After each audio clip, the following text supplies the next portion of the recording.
Hi, welcome to Aging Matters. My name is Carol Marock, and today's guest is my friend Michelle Seitzer. Hi, Michelle. Hi, Carol. How are you? I'm good, thanks. Michelle, I've known Michelle for quite some time, and she has worked in elder care for 2 decades, serving in various roles at East Coast senior living communities and working as an advocacy and policy director for the Alzheimer's Association in Pennsylvania. She's been a freelance writer specializing in elder care issues since 2008 and has been a long distance caregiver for both her parents. So, welcome, Michelle. Thank you.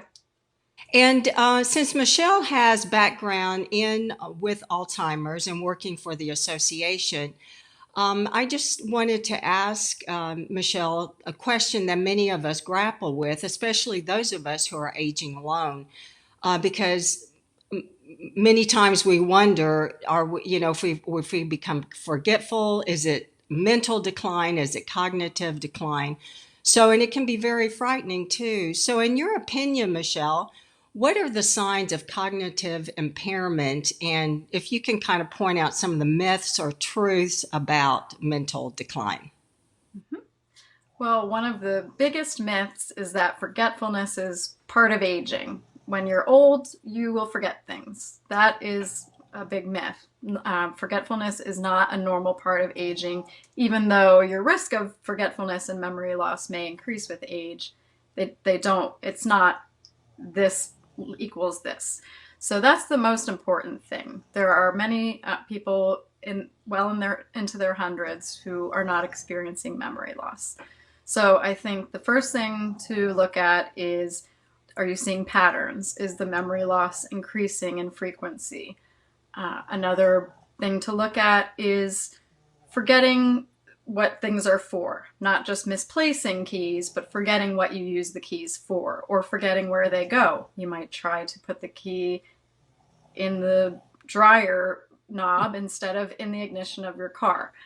It seems like that's a very stark contrast, but there are these subtle changes that happen over time, and you really want to look at not just forgetfulness or carelessness, but forgetting what things are for or their function.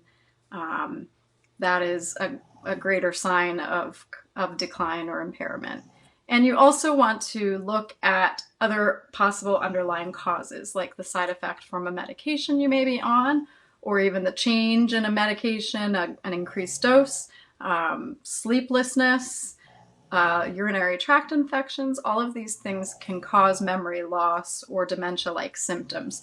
So you should always rule out other possibilities before jumping to the conclusion that you have Alzheimer's. Okay. And even forgetting a name occasionally, because I do that. Yes, forgetting a name happens to people of all ages. So again, look at how often are you forgetting names? Is it becoming more frequent?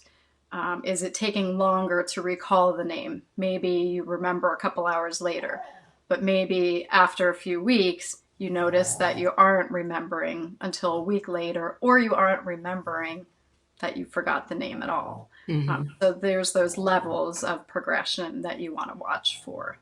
Okay. Okay. Well, thank you, Michelle. I appreciate. You're welcome. I think they're very very useful and will give us every one of my members in the Facebook group kind of a lot of insights into, or oh my gosh, maybe I should be concerned.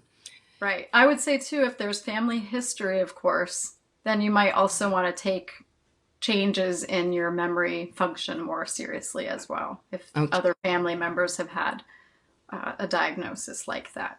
Okay. Good point. Thank you. You're welcome. So, audience, if you enjoyed Michelle's tips and if you find them insightful, please share and also subscribe to our YouTube channel. Thank you, Michelle. Have a great You're day. welcome. You too.